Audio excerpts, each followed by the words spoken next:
ঈশ্বৰৰ নাম গাওঁতে আমাৰ আনন্দ, চিদানন্দ, পৰমানন্দ, সচিদানন্দ আনন্দই আহি আমাৰ অন্তৰ ভৰি পৰিব লাগিব। বইল ভাতৰ সময়ত কিন্তু ভৰি দিবলৈ নামঘৰত থল নাই, ইমান মানুহ আহে। সেয়া পেট গাত হৈ পেট পুৰোৱা, পেট পুৰাবলৈ আহে। জলপান, চাহ, মিঠৈ, তামোল, পাণ ইত্যাদি। এক নাম বিচাৰি ধৰফৰাই ফুৰো। ইজন গুৰুৱে সিজন গুৰুক নিমিলে, সিজন গুৰুৱে সিজন গুৰুক নিমিলে ইত্যাদি ইত্যাদি। কিন্তু প্ৰকৃত এক নামটো কি?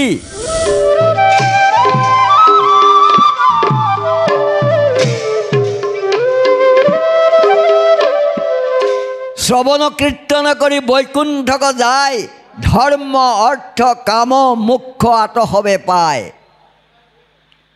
গতিকে শ্ৰৱণ কীৰ্তনেই শ্ৰেষ্ঠ। এতিয়া মই শ্ৰৱণৰ কেইটামান লক্ষণ আপোনালোকক ক'ব বিচাৰিছোঁ। গতিকে যেতিয়া ক'লে যে সাক্ষাতে কৃষ্ণক পাৱে শ্ৰৱণ কীৰ্তন ধৰ্মজাৰ, আমিতো কৃষ্ণক পাবৰ কাৰণেহে এইবোৰ কৰি আছোঁ, ভাগৱত ইত্যাদি অনুষ্ঠান। গতিকে সাক্ষাৎ কৃষ্ণক পাম যদি প্ৰকৃত শ্ৰৱণ কৰিব পাৰোঁ। এতিয়া আমাৰ শ্ৰৱণ আমি কেই প্ৰকাৰ? কাণেৰে শুনিলেই শ্ৰৱণ নহয়। আপোনাৰ ল'ৰাটো আপুনি সদায় কয় তই জুৱা নেখেলিবি আৰু তই স্কুললৈ যা, সি স্কুললৈও নাযায় আৰু বাপেকৰ পইচা জেপ ফালি নি সি জুৱা খেলে। প্ৰত্যেক দিনেই বাপেকে তাক কয় তই কথা নুশুনা হ'লি, পিছত তই পস্তাবি। কাৰণ সেইটো কাণেৰে শুনিছিলে, কিয় নুশুনা বুলি ক'লে? অৰ্থাৎ পালন নকৰিলে। সেইকাৰণেই শ্ৰৱণ এনেকুৱা শুকৰ শ্ৰৱণ, ব্যাঘ্ৰ শ্ৰৱণ, বল্য শ্ৰৱণ, বল্য শ্ৰৱণৰ পাছত হংস শ্ৰৱণ আৰু কাক শ্ৰৱণ, হংস শ্ৰৱণ আৰু মীন শ্ৰৱণ। শুকৰ শ্ৰৱণটো এনেকুৱা, অমৃত পৰিয়া থাকে যেন শুকৰ ৰজাকে, বিষ্টাকে সে কৰয় ভোজন। মহাপুৰুষ মাধৱদেৱে কৈছে যে অমৃত পৰি থাকিলেও গাহৰিয়ে গাখীৰ বিচাৰি কাৰোবাৰ বেৰ ভঙা দেখিছেনে? নেদেখে। কিন্তু আগৰ কেঁচা লেট্ৰিনবিলাক বেৰ ভাঙি ভাঙি গাহৰিয়ে বিষ্টা লুটি ফুৰে, আজিকালি নোৱাৰা হ'ল। গাহৰিৰ লক্ষণ হৈছে তাৰ বিষ্টাৰ ওপৰতহে লক্ষ্য, অমৃতৰ ওপৰত লক্ষ্য নাই।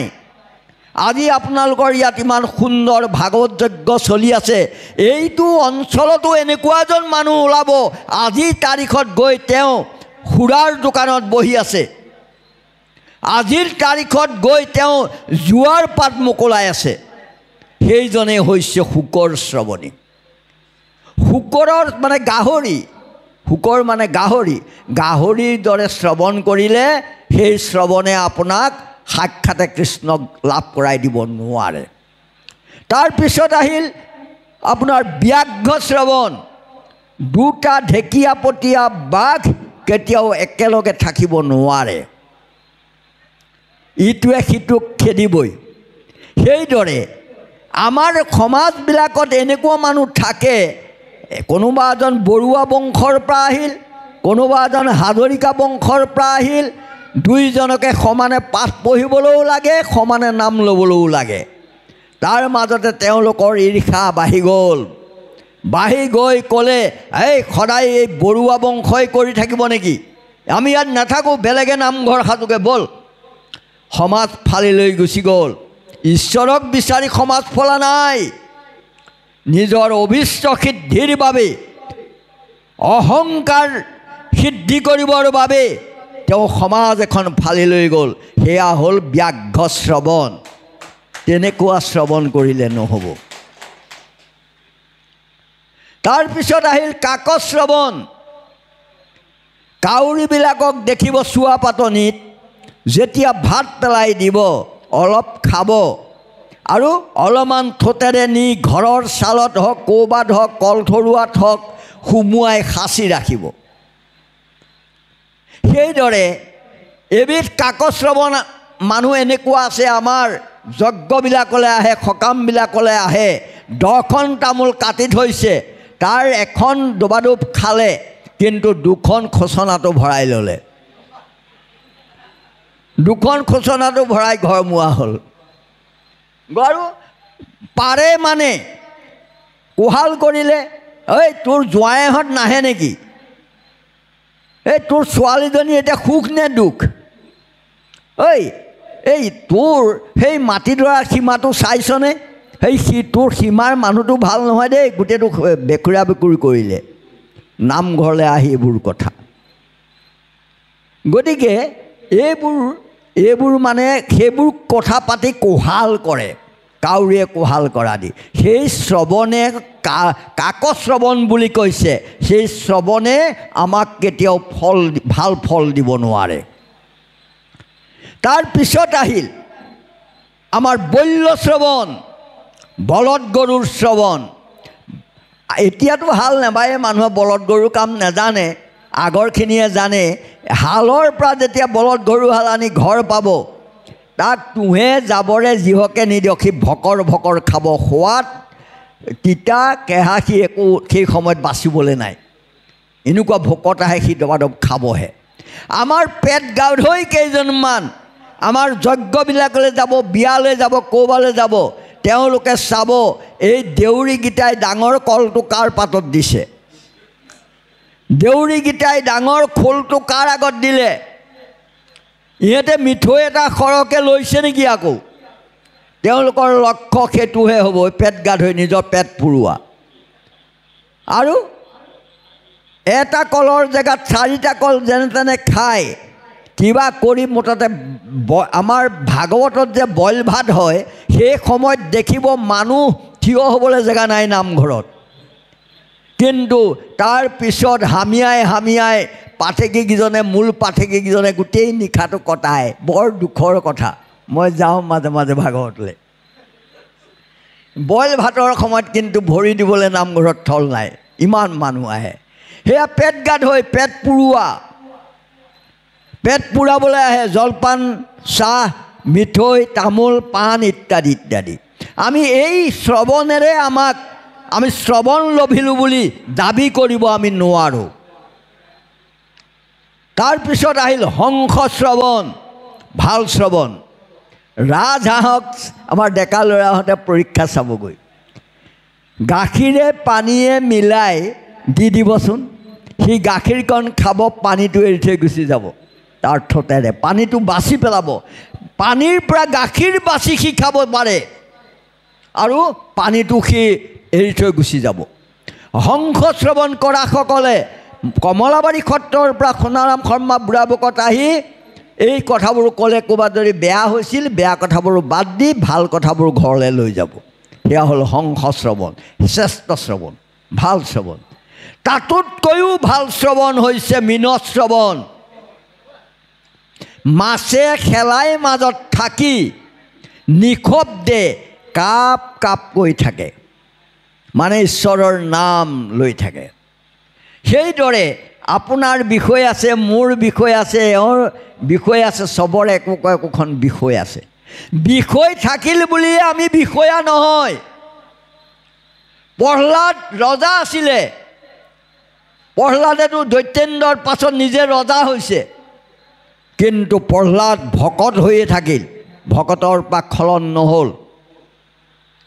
আমাৰ বিষয়বিলাক আছে, এই বিষয়বিলাকক ধৰি লওক, মাছৰ যেনেকৈ শেলাই মাজত আছে, আমি শেলাই মাজত আছোঁ বুলি ভাবি লওক।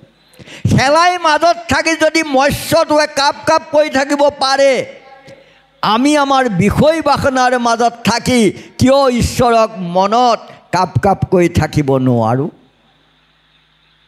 আমি বিষয় বাসনাত থাকিও যেতিয়া ঈশ্বৰক কাপ কাপ কৰি থাকিম, তেতিয়াই হ'ব আমাৰ শ্ৰেষ্ঠ শ্ৰৱণ। সেইদৰে কীৰ্তন, পঞ্চপ্ৰকাৰ কীৰ্তন, 81বিধ ভক্তি আছে আকৌ দেই। ভক্তিত 9বিধ ভক্তিৰ পিছত শ্ৰৱণ, কীৰ্তন, অৰ্চন, বৰ্ণন, গোটেইবিলাক 81বিধ আছে। মই আটাইসোপা এই আপোনালোকক গোটেইখিনি ক'বলৈ এনিশামান লাগিব, গতিকে মই নকওঁ। এই দুটা কৈছোঁ। কীৰ্তন, কীৰ্তন হ'ল বীৰ কীৰ্তন, নিবিড় কীৰ্তন, উপাংগ কীৰ্তন, মানস কীৰ্তন, বিৰল কীৰ্তন। আমি যে এয়া কৰিছোঁ এয়া আমাৰ বীৰ কীৰ্তন। এই বীৰ কীৰ্তন হৈছে এটা ৰাজমাৰ্গ, আমাৰ 37 নম্বৰ ঘাইপথ। কিন্তু মই 37 নম্বৰ ঘাইপথটোৱেদি গৈ থাকিলে আপোনালোকক লগ নাপাওঁ। ইয়ালৈ মই উপপথ এটাইদি সোমাই আহিব লগা হ'ল। বীৰ কীৰ্তনটোৱে আমাৰ গোটেই সমাজখন চপাই আনে। সমাজখনৰ সকলোলৈকে আমি এটা সৌন্দৰ্যবোধ দিওঁ, নাচোঁ বাগোঁ ইত্যাদি ইত্যাদি কৰোঁ। মই আহি শুনিছিলোঁ, আমাৰ ভাগৱত পঢ়ি থকা তেখেতৰ গলাটো বৰ সুন্দৰ শুনিলোঁ। ইমান প্ৰস্ত, মুখলৈ মন কৰিছোঁ, মুখখন ততৰা পৰা, দাঁত নাই।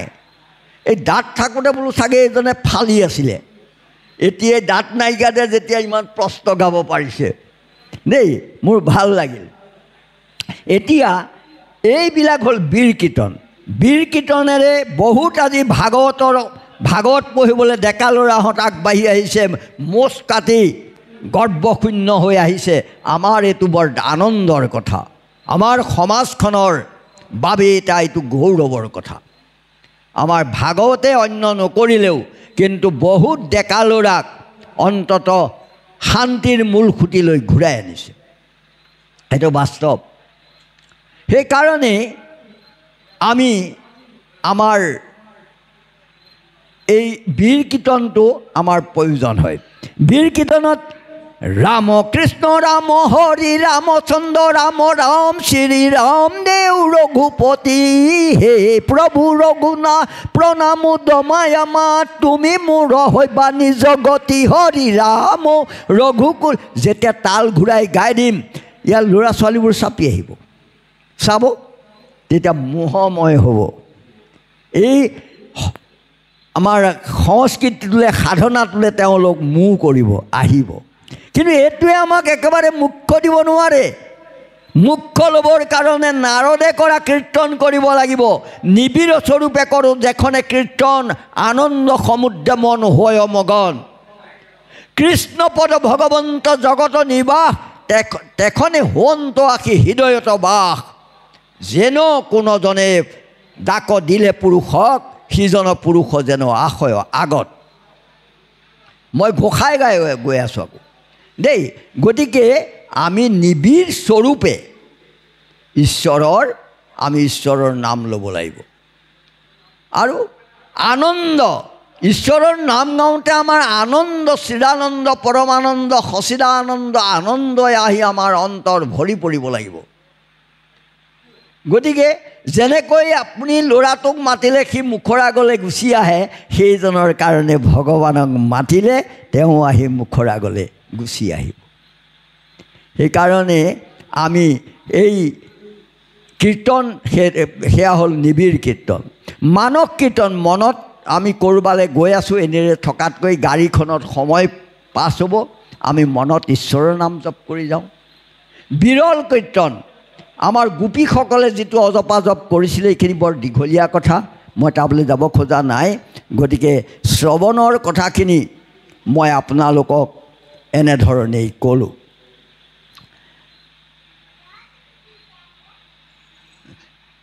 যাৰ পুত্ৰ গণে ঐত্য হৰিত শৰণলৈয়া, হৰি গুণ গাৱে শুদ্ধভাৱে, দধি দুগ্ধ ঘৃত মধু নদীৰ জলকপিয়া, পিতৃগণে টিপিটিক পাৱে। মই বৈষ্ণৱ সৰাচাৰত লিখিছোঁ এইটো কথা যে আমাৰ মহাপুৰুষে, আপোনালোকে ইয়াত পিণ্ড মানেনে নেমানে মই নাজানো, মই সোধাৰ প্ৰয়োজনো নকৰে। পিণ্ড দুবিধ, এবিধ হ'ল পৈশূন্য পিণ্ড, এবিধ হ'ল সাত্বিক পিণ্ড। পৈশূন্য পিণ্ডবিলাক আমাৰ গুৰু দুজনাই এভইড কৰিছে, এইবোৰ আমি দিব নালাগে, মাছেৰে মাংসৰে ইত্যাদি। আৰু যিবোৰ সাত্বিক পিণ্ড, সেই পিণ্ডবিলাক গুৰুজনাই ওলাই কৰা নাই। সেইকাৰণে ক'লে যাৰ পুত্ৰ গণেঐত্য হৰিত শৰণলৈ হৰি গুণ গাৱে শুদ্ধভাৱে। এজন পুতেকে জীয়েকে শুদ্ধভাৱে ঈশ্বৰত শৰণীয়া হৈ তেওঁ একদম গদ ভাৱেৰে ঈশ্বৰত নাম লৈ আছে। সেইজনৰ পিতৃয়ে কেনেকৈ তৃপ্তি পায়? খোপনিটো ক'ত ল'লে? দধি দুগ্ধ ঘৃত মধু নদীৰ জল। আমাৰ সূক্ষ্ম পিণ্ডবিলাকত যিকেইটা বস্তু প্ৰয়োগ হয় সেয়া সেই পিণ্ড খালে যিটো তৃপ্তি পায়, এই ল'ৰাজনে হৰিনাম ল'লেই তৃপ্তি পায়। হৰিনাম ল'বলৈ কোনো প্ৰয়াস নালাগে, কিন্তু দধি দুগ্ধ ঘিউ মৌ এইবিলাক গোটাবলৈ অলপ প্ৰয়াস লাগিব। তাত নাই বুলি কোৱা নাই, তাত শূন্য বুলি নক'লে সেই পিণ্ডটোত, কিন্তু পৈশূন্য পিণ্ডবিলাক আমাৰ ত্যাগ কৰিব লাগে। যিটোজনে শুদ্ধভাৱে হৰিত শৰণলৈ হৰিক সুহৃদ বুলি আছে। হৰিত তেওঁ শৰণীয়া হৈছে আৰু হৰিক তেওঁ বন্ধু বুলি আচলতে ল'ব পাৰিছে। সেইজনে হৰিত শৰণলৈ হৰিক সুহৃদ বুলি আছে। যত তীৰ্থ স্নান দান দেৱ পিতৃ যজ্ঞ দান যোগাদিৰো ফলক পাৱে। গতিকে যত তীৰ্থ স্নান দান যোগ আদি এইবিলাকত একেবাৰে শূন্য কৰি দিয়া নাই। তাৰ ফলটো ঈশ্বৰৰ সুহিত কৰি ঈশ্বৰৰ নাম ল'ব পাৰিলেই ল'লেই পাব বুলিহে কৈছে। সেইকাৰণে আমি এই ঘোষাবিলাকৰ তত্ত্বটো বুজি কাম কৰি গ'লেই আমাতকৈ চহকী কোনো নাই। আমাৰ গুৰুজনাই আমাতকৈ চহকী কৰি কাকো থৈ যোৱা নাই। আমাক কোনো কথা নিলিখাকৈ থৈ যোৱা নাই, সকলো কথাই আমাক লিখি থৈ গৈছে। গতিকে আজি ঘোষাৰ তত্ত্ব কথা আপোনালোকে শুনিবৰ কাৰণে বাট চাই আছিলে। মই ভবামতে আপোনালোকক ক'ব পাৰিছোঁ নাই পোৱা মই নাজানো, তথাপিও এটা কথা ক'লোঁ। কৰ্ণপথে ভকতৰ হিয়াত প্ৰৱেশী হৰি দুৰ্বাসনা হৰে সমস্তই। নদীৰ যতেক মল যেহেন শৰতকালে স্বভাৱতে নিৰ্মল কৰয়। এতিয়া শৰৎকাল আহি আছে। আপোনালোকৰ আগেদি বৈ যোৱা বোকা পানীৰ কদৰ্য নলাটো এতিয়া পানী পৰিষ্কাৰ হৈ যাব শৰৎকালত। সেইকাৰণেই আমাৰ জীৱনটোক আমি কৰ্ণপথে হিয়াত নাম প্ৰৱেশ কৰাব পাৰিব লাগিব। নাম খোৱা মুখ হ'ল কাণহে, মুখ নহয়, মুখ প্ৰসৱ দুৱাৰহে। হিয়াৰ মাজে নামৰ ভাণ্ডাৰ, মুখে বাজ হয়, মুখখন হ'ল নামৰ প্ৰসৱ দুৱাৰ।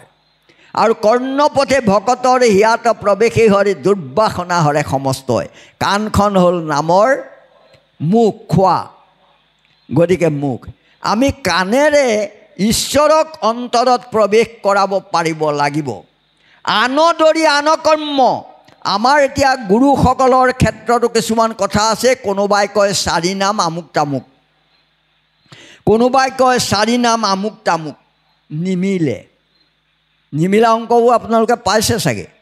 ইজনে সিজনে গুৰু ঘৰ বদলি হ'লে আমি কিয় এইবিলাক লটপটাই ফুৰিব লাগে? আমাৰ মহাপুৰুষে কোনটো কথা নিলিখাকৈ থৈ গৈছে?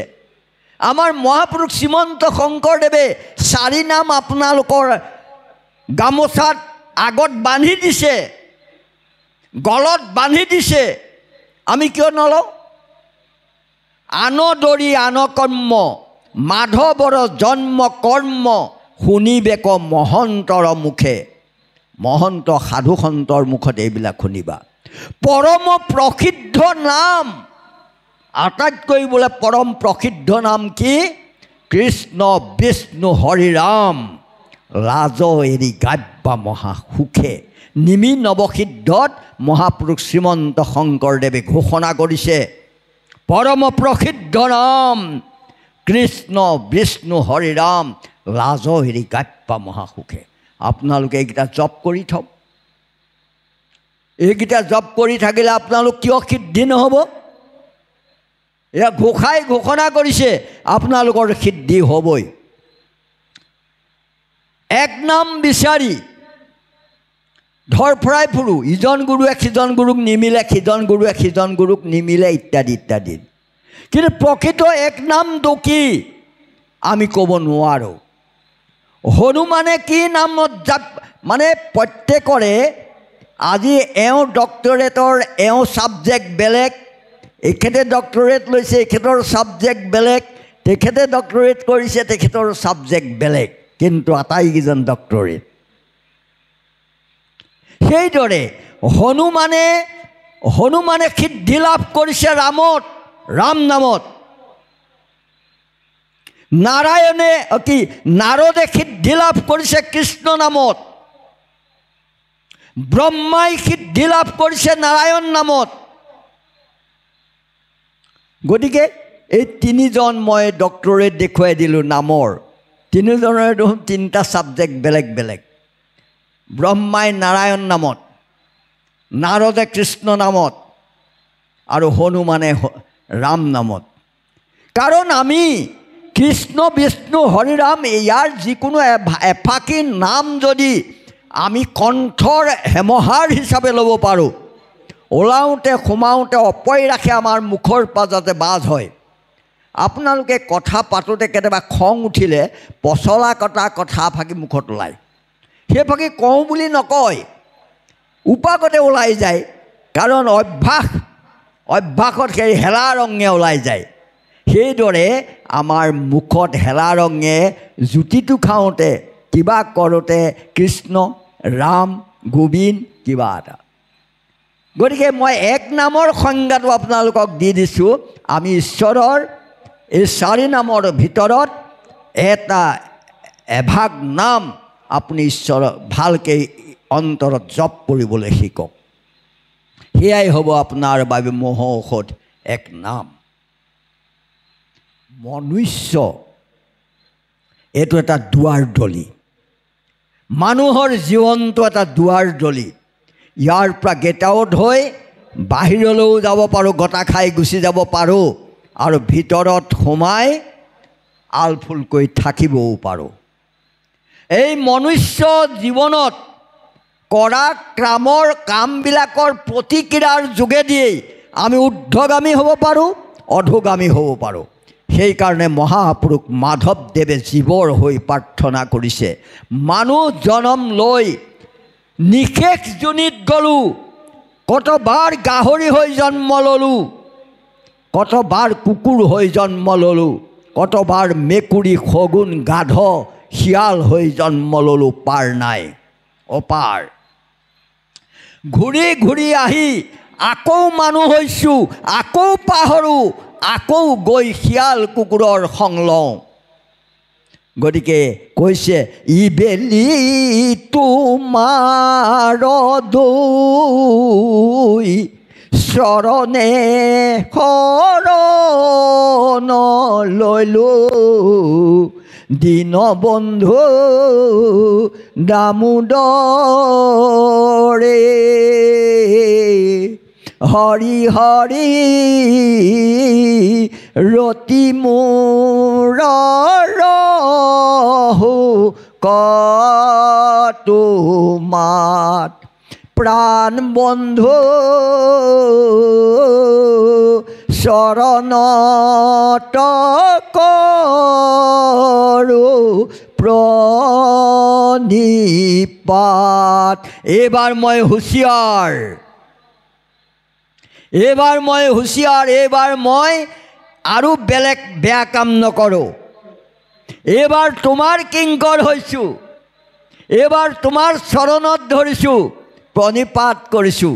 এইবাৰ মোক পৰিহাৰ নকৰিবা, এইবাৰ তুমি মোক পৰিহাৰ কৰিব নোৱাৰা, এইবাৰ মোক উদ্ধাৰ কৰি লৈ যোৱা। এই সদ্ভাৱনাৰে আপুনি যেতিয়া ঘোষা গাব আপুনি উদ্ধাৰ হ'বই। ঘোষা এনেকুৱা এভাগ বস্তু, শাস্ত্ৰ মই কি ক'ম, পৃথিৱীৰ খ্যাতনামা মহাপণ্ডিত মহাঋষি বিনোৱা ভাৱে তেওঁ যেতিয়া অসমলৈ আহিছিল, তেওঁক আপোনালোকৰ সৌ ওচৰৰে টিঙৰ গাঁৱৰ চন্দ্ৰ কলিতা নামৰ কটন কলেজৰ প্ৰফেচাৰগৰাকীয়ে ঘোষা শাস্ত্ৰখন হাতত তুলি দিছিল। তেওঁ মোকলাই চালে দুটামান ঘোষা, চাই ক'লে এইখন পৃথিৱীৰ অমূল্য ভক্তিগ্ৰন্থ, পৃথিৱীত ইয়াৰ তুলনা নাই। এইজন জগতগুৰু, চম্ৰৰ নিমিত্ত পানৈ জুৰি চৰণ ঢাকিল, যিটো জন চম্ৰ পায় ভল্য সমস্ত বসুন্ধৰা তাৰ ইত্যাদি এইটো পায় তেওঁ সেইজন পণ্ডিতে ঘোষা শাস্ত্ৰৰ কথা ক'লে। আছে পৃথিৱীত এনেকুৱা এখন অমূল্য ভক্তি দৰ্শন, কেঁচুৱাতেও কিমতে ভকতি বুলি গাব পাৰে, বোৱাৰীজনীও গাব পাৰে, বুঢ়া মানুহটোও গাব পাৰে, প্ৰত্যেকৰ কাৰণে তাৰ এজলোকা নহ'লেই নহয়। আমাৰ বেদ যেনেকৈ ঋক সাম অথৰ্ব যজুৰ, সেইদৰে মহাপুৰুষীয়া ধৰ্ম মহাপুৰুষীয়া ভকতসকলৰ বাবে দশম কীৰ্তন ঘোষা ৰত্নাৱলী এই 4 বেদ। ইয়াতে আশ্ৰয় কৰি আমাৰ গোটেই মহাপুৰুষীয়া সমাজখন প্ৰৱৰ্তন কৰি আছে। এইটো দিনৰ পোহৰৰ দৰে সত্য। তাৰ ভিতৰত ঘোষাৰ যিটো ঘোষণা, ঘোষাৰ যিটো দখল, বাকী 3খন শাস্ত্ৰই ল'ব পৰা নাই। সঁচা কথা ক'ল, আপোনালোকে ভুল নুবুজিবলৈ বুলিব গুৰুজনাৰ কীৰ্তনেও ল'ব পৰা নাইনে? কাৰণ আমাৰ সাধাৰণ এজন হালোৱায়ো মই দেখোঁ, তেওঁ মই দুৰাচাৰ কিমতে ভকতি ঘোষা এফাকি গাব পাৰে। ঘোষা জনা কেঁচুৱা ছোৱালীবিলাকে, স্কুলৰ ছোৱালীবিলাকেও জানে, সিহঁতে গাব পাৰে, কিন্তু অন্যে নোৱাৰে। সেইকাৰণে আমাক ঘোষাৰ অৰ্থ কৰিবৰ কাৰণে অসম চৰকাৰৰ এজন উচ্চপদস্থ বিষয়াই এটা দায়িত্ব দিলে। আমি 1000 এফাকি ঘোষাৰ যিখিনি পৰা যায়, যিমানলৈকে পৰা যায় সিমানলৈকে লেখি ইতিমধ্যে আমি উলিয়াইছোঁ, তেওঁলোকলৈ পঠিয়াইছোঁ, ওলাব। মই এইকাৰণে এই বাক্যটো ক'লোঁ যে তাত এটা মোৰ একদম একানপতীয়া অনুৰোধ আছে। ঘোষাৰ অন্তত 1000 এফাকি ঘোষা নালাগে দিব, 100 ফাকি ঘোষা স্কুলীয়াৰ পাঠ্যপুথি হওক ছাত্ৰ ছাত্ৰীসকলৰ। তেতিয়াহ'লে এই অশৃংখল আমাৰ তীখৰ খোৱা, ধপাত খোৱা, ড্ৰাগছ লোৱা এইবিলাকৰ কাৰণে আমি ভাবি মৰিব নালাগে। তাৰ প্ৰতিবাদ কৰিব আমাৰ গুৰুজনাৰ অমৰ সৃষ্টি ঘোষা শাস্ত্ৰই। তেওঁলোকৰ মূৰত কুমলীয়া কালতে যেতিয়া ক্ৰীড়া কৰিব, সেইজন ল'ৰাই কেতিয়াও ড্ৰাগছ খাব নোৱাৰে। মই উদ্ধবাহু কৰি বুকত হাত দি ক'ব পাৰোঁ, ইয়াত যদি আপোনালোকে ভাগৱত পাতে, ভাগৱত পঢ়িবলৈ অহা নাকৰ গোফ কাটি ডেকা ল'ৰাকেইটাই কেতিয়াও ড্ৰাগছ খাব নোৱাৰে, সিহঁতে তীখৰ খাব নোৱাৰে। আপুনি সিহঁত বাধ্যতামূলকভাৱে সিহঁত আপুনি সেৱ লৈ গৈছে। সেইদৰে মই তাত অনুৰোধ কৰিছোঁ টানি যে মোক আপোনালোকে কৰিবলৈ দিলে, মোক বিনিময়ত কিবা দিছে আপোনালোকে, মই কৰি দিছোঁ। কিন্তু মোৰ আত্মাই শান্তি পাব তেতিয়াহে যে স্কুলৰ পাঠ্যপুথিত, কলেজতে হওক, ইউনিভাৰ্চিটিতেই হওক বা LP স্কুলতেই হওক, ঘোষা শাস্ত্ৰখনৰ 100 ফাকি হ'লেও তাক প্ৰৱৰ্তন হ'ব লাগে এই অসম দেশত। তেতিয়াহ'লে আমাৰ সকলোৱে, আপোনালোক আই মাতৃসকলে এই চেষ্টাটো ল'ৰা ছোৱালীবিলাকক কৰিব। দুপৰীয়া গধূলি প্ৰাৰ্থনাত সিহঁতৰ কৰ্ণত অন্ততঃ এফাকি ঘোষা দিয়ক।